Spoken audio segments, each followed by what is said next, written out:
Tom, 2 wins from 2. I suppose that rounds off a successful week. It's been a good week, Kieran, and obviously it's always nice to get the wins, and to say to the boys that they're pre-European games, and we want to get luck on the players before we select the 18 for the European qualifiers, and it's been very good, and a lot of boys have put themselves in good positions. You make 9 changes from the game on Sunday, of course. You've been able to get a really good look at this group of players today. Yeah, there's no doubt about it. Obviously, we had 3 out injured for today as well, but you want to start the boys that didn't start the other night, and come here, they cut it themselves well, and I thought after going 1-0 down, probably against the run of play, the boys were very composed after. They kept passing the ball, and we created a couple of chances, and Zach finished his very well, got us back in the game, and I thought from there on we were the dominant team. There's a lot of confidence in the forward players and a lot of creativity up there.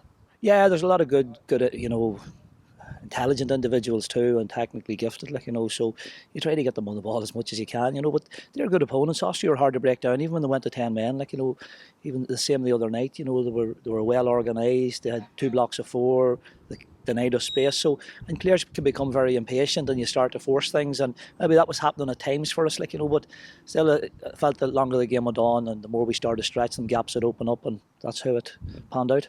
It almost gives you a little bit of a problem because now you're going to have plenty of competition for places. Who are you going to start next? It's great to have problems, before you pick a squad of 18. That's the great thing, about this group of under 19s, and then there's a lot of very good under 18s too. So Jim Crawford's over the 18s, and we work fairly well together, on identifying players along with the rest of my staff and that. So we get to a lot of games and we get to see players, and unfortunately for some players that weren't here this week, and that's another thing, we got to still keep looking at players that weren't here this week too. You can't close the door on anyone.